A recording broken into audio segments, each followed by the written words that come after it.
नमस्कार साथियों। आज के इस एपिसोड में आपका स्वागत है। आज हम दिखाने जा रहे हैं आपको जनपद चमोली के विकासखंड नंदानगर के ग्राम सुंग में स्थित जो संग्रहालय है, जो उत्तराखंड राज्य आंदोलनकर के नाम से है।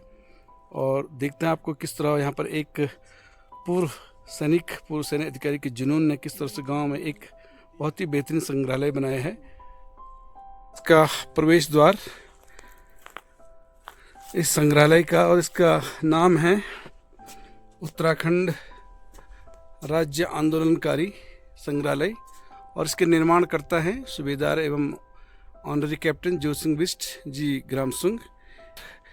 जैसे आप इस गांव में प्रवेश करते हैं तो आपको अंदाज़ा नहीं होगा कि इतना बड़ा खजाना हमारी लोक कलाओं का, परंपराओं का, विरासत का यहाँ पर मिलेगा। तो अभी हम श्री जोत सिंह बिष्ट जी से भी बातचीत करेंगे। पहले आपको एक झलक दिखाते हैं। यहाँ पर पुराने दौर के फोटोग्राफ्स, विभिन्न तरह के अनाज जो हमारे होते थे, जैसे गौत, घरिया, चीना, ओगल, काला भट्ट आप यहाँ देखेंगे। और जो समय पर अलग अलग चीज़ें आएंगी, पुराने ज़माने का टेलीविज़न आपको देखेंगे। ये वीसीआर है, ये टेप रिकॉर्डर है, और ये कैसेट्स आप यहाँ पर देख पा रहे होंगे। ये टेप रिकॉर्डर अलग अलग दौर के, और जिसको हम शटर वाला टीवी कहते थे पहले, उसका, हाँ, दरवाजा वाला, हाँ, ये दरवाजा वाला है। और ये है नीचे ऊपर वाला, ये नीचे ऊपर वाला है। ये देखिए, अद्भुत चीज़ों का कलेक्शन। और एक पूर्व सैन्य अधिकारी के जुनून ने किस तरह से गांव में पूरा एक खजाना बना दिया है। ये टीवी अलग अलग दौर के, पेट्रोमैक्स, ये आपको दिखाई दे रहे हैं टॉर्च अलग अलग साइज़ के, अलग अलग दौर के। ये लालटेन है, और ये गैस हमारे ज़माने के बाद उत्तराखंड आंदोलन में भी सक्रिय रहे। ये आप यहाँ टेलीफोन देखेंगे अलग अलग दौर के। और ये हुआ पहनने के लिए कंबल, कोटा, बकरी के ऊन से बनी दरी, और ये दोखा पहनने के लिए जो यहाँ का पारंपरिक पोशाक रही है। कोट स्वतन कॉटन है, ये लंबा कोट, लावा औरतों के पहनने का, काली चादर। और ये घराट जो अनाज को पीसने के लिए पानी की चक्की होती थी। और ये पारंपरिक पहनावा देखेंगे आप। दो जो हमारे पहाड़ी प्रतीक हैं, किस तरह से इन्होंने अपना लवा, आंगड़ा, और ये इन्होंने दोखा, तकली इनके हाथ में, और ये जांदरा है, ये भी आप देखेंगे। और कुलियाना अनाज रखने के लिए बहुत ही सुंदर तरीके से सजाए हैं। ये विभिन्न तरह के सोल्टा, कंडियाँ आपको यहाँ पे दिखेंगी। ये पेठोन है, जिसको हमारे यहाँ सुप्पा भी बोलते कई जगह। ये छाटान है, चीज़ें धान सुखाने के लिए। तो हाँ, ये मठोला है जो अनाज के लिए होता था। ये रोल कर रखा है। ये मठोला होता था पहले, अब लोग तिरपाल ले जा रहे हैं शॉर्टकट में। ये भूसा निकालने के लिए विशाल था। ये कुलियाना आप देखेंगे। स्टोर किस तरह से पहले प्राकृतिक तरीके से अनाजों का भंडारण करते थे। ये शादी में लड़की दान के लिए ब्याह कन्नी दी जाती थी। और ये राजात कनी है, राजात के दौरान जो सामान ले जाया जाता है। ये बैलों पर जब वो हल पर अपना ध्यान रखाएं, एकाग्रता बनाएं, तो उनको चरे नहीं, उसके लिए मौला लगाया जाता था। ये पाथा है जो लगभग जो है 2 किलो का होता है, एक पाथा है। और ये शेर, ये कई जगह इसको डाला बोलते हैं, कई जगह डलूनी बोलते हैं। और ये हैड भी है इसके सामने। ये रुंगाड़ है इसका, जो अनाज को छटने के लिए। ये गरड़ है। ये महावीर चक्र विजेता सिपोय अनुसुया कन्याकुब्ज मार्कंडेय गौड़, ये इनके कुछ हैं। ये कुरिया, अलग अलग तरह के धटवाल सोल्टा, बेसकाली, मॉल सोल्टा, पानी का सोल्टा है ना। कुछ ये जो उत्तराखंड आंदोलनकारी, आप खुद जोत सिंह बिष्ट जी का ये फोटो आप देखेंगे कि सेना से रिटायरमेंट के बाद आपने फिर उत्तराखंड आंदोलन में बड़ी भूमिका निभाई। और ये विक्टोरिया क्रॉस दरबान सिंह नेगी जी हैं। इनका बहुत ही दुर्लभ छायाचित्र आपने संकलित किया है। और ये हमारे ज़माने में भी हम लोगों ने देखा है, इस दौर से हम लोग गुजरे हैं।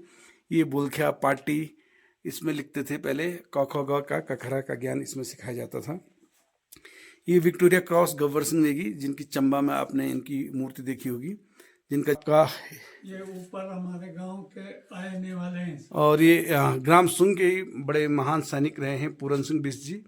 इंडियन नेशनल आर्मी में रहे हैं, और सुंग गांव के ही महान सैनिक रहे हैं कंचन सिंह बिष्ट जी। तो ये उनका सम्मान पत्र भी आप देखेंगे। और ये छतौली आप देखेंगे ऊपर, हाँ, ये छतौली। ये दूसरा पार्ट है, दूसरा सेक्शन है, दूसरा खंड इन्होंने बनाया यहाँ पर। यहाँ पर आप देख रहे होंगे अपने ही गांव के बहुत सारे लोगों के, जिन्होंने अपने अपने क्षेत्र में महान कार्य किए हैं, जैसे बसंती बिष्ट का, गौरा देवी का चित्र यहाँ पर देख रहे हैं। और ये कांगुले, ये श्योण सांगल, ये हिमालय देवी श्री उन्होंने जिन्होंने दान दिया है, हांसुली धागुली, ये अलग अलग चीज़ें आपको दिखेंगे। और ये फौज से संबंधित जो सामग्री है वो उन्होंने यहाँ पर रखी है। विभिन्न तरह की कैप्स हैं, ये एक फौजी सैनिक पूरे ड्रेस में, ये उनके अलग अलग तरह के जूते। और ये डोली, पहले लड़कियां इस तरह से डोली में बिठा करके जाती थी ससुराल। और ये डमरू, ढोलक, ये दमाव और ये ढोल, ये गेड़ा है शादी समारोह में खाना बनाने के लिए। ये वर्दी है अलग अलग तरह के। और एक नई ये बर्तन यहाँ पर colonel Ajay Kothiyal KC SC VSM PC के सौजन्य से इन्होंने यहाँ पर बनाया है। ये विभिन्न तरह की दरातियाँ, थमाली, कुदाल, ये आरा जो उस समय इस्तेमाल होता था। और ये मक्खन बनाने के लिए परिया, छाछ छोलने के लिए।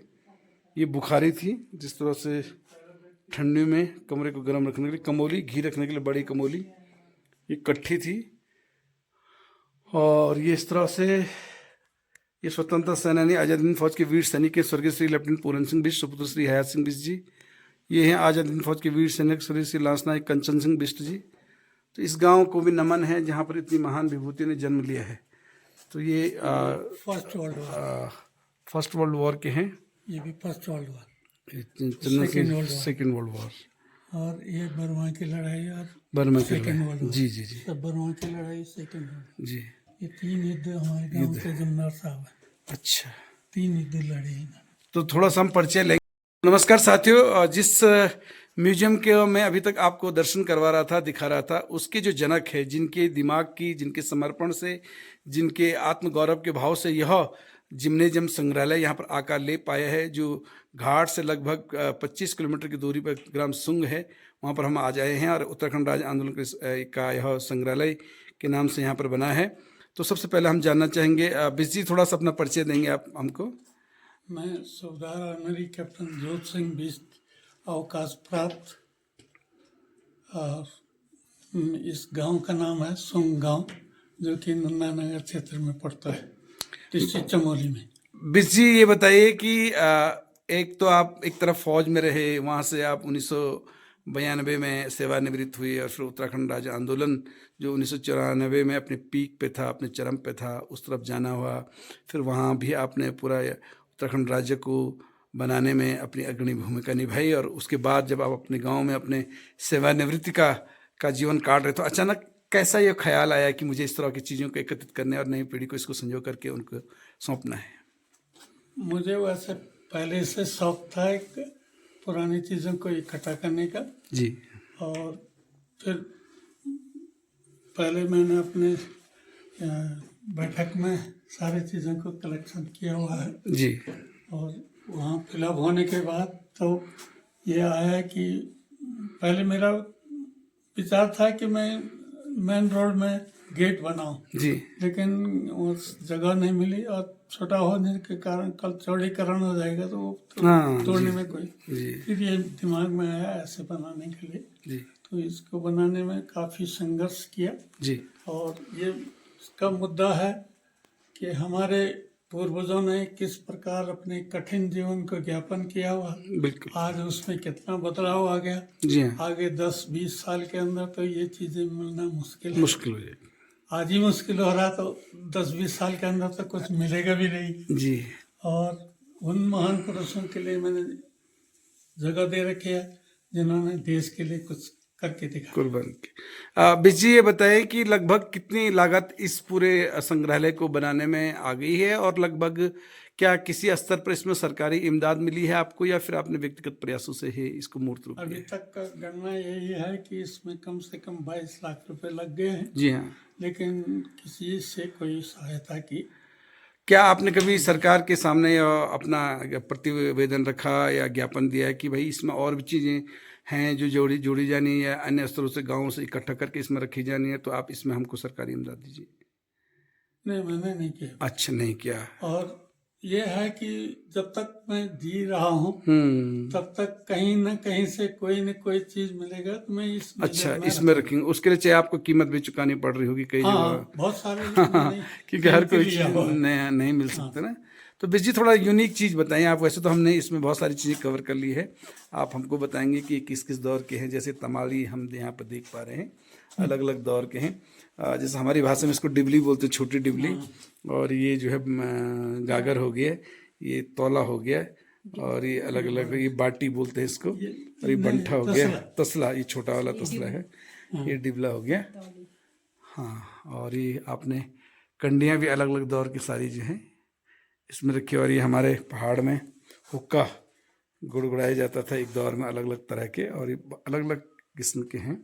तो इसमें खास तौर पर बर्तनों के साथ ये परिया 150 साल पहले का है। और हमारे यहाँ जो सामूहिक भोज होता था, इसमें इस तरह के गेड़े का इस्तेमाल होता था। और ये फौजी की ड्रेस है। और श्रावण साहब का ड्रेस है। हाँ हमारे हिम्मत कोट के हैं। हाँ हाँ हाँ, अभी देहरादून में रहते हैं। जी जी जी, जो पहले ECHS के अधिकारी भी रहे हैं।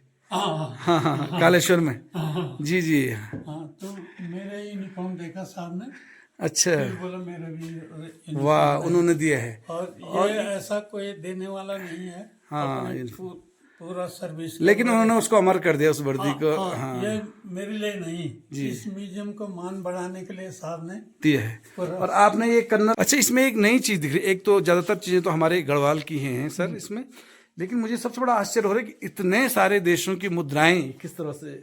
22 देशों। वही कह रहा हूं, मैंने अभी इसको वीडियो में शूट किया था।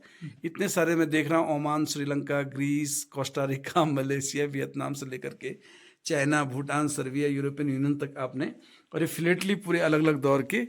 तो मुझे लगता है इन सब में सबसे मुश्किल काम इसी का रहा होगा। मुश्किल काम ये है, 10 पैसे, 5 पैसे, 20 पैसे। हाँ, और ये अलग अलग, वो मेरा नाती है जी। और ये चलन में तो है। हाँ इसका क्या छाप है वो फ्यूचर के लिए उसने याद लगा। हाँ बिल्कुल। और ये वाले पैसे जो है तांबे के, जी, ये ब्रिटिश काल के हैं। ब्रिटिश काल के हैं। ये काना पैसा है। हाँ, काला पैसा है। तो ये 1 पैसा, 2 पैसा, 3 पैसा, 5 पैसा, 10 पैसा, 25 पैसा हाँ, पूरे पूरे पूरे। और 50 पैसे ऐसे। अच्छा, ये कैसे प्राप्त हुई आपको, जरा इनकी हिस्ट्री हमको बता पाएंगे आप?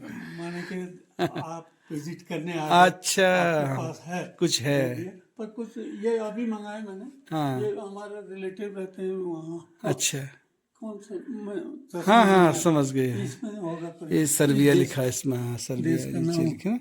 तो ये सर्बिया, ये ऊपर सर्बिया लिखा है, नीचे यूरोपियन यूनियन के हैं। हाँ, ये वाला इथोपिया, अभी हाँ, आए। ये अभी आए। नाती ने नाम लिख दिया। अच्छा। अभी तो नाती अभी और निश्चित तौर पर जब पहाड़ की नई पीढ़ी सर इन चीजों को देखेगी तो गौरव महसूस करेगी अपने इन और ये वाला मैं सुन गया था 1 अक्टूबर को जी। कसम परेड में। अच्छा, तो आपका दूसरी लाइन में जी। पूरा गढ़वाल रफल से संबंधित है बुकें हैं। हाँ, और ये 9 बुकें जो है अभी ब्रिगेडियर साहब ने दिया। अच्छा, ये वाली। हाँ, ये इधर वाला। हाँ और बाकी नीचे पुरानी किताबें हैं, जी, सारी जी। चीज। और मैं जहाँ से भी मिलता कोई चीज तो मैं लेके। और आपने पूरा 52 गढ़ों का भी यहाँ पर जो है जिक्र किया है, नागपुर गढ़ से लेकर लोधनगढ़ तक। ऐसे पता नहीं होता तो इसलिए लगा दिया। नहीं, बहुत सुंदर, बहुत सुंदर सर।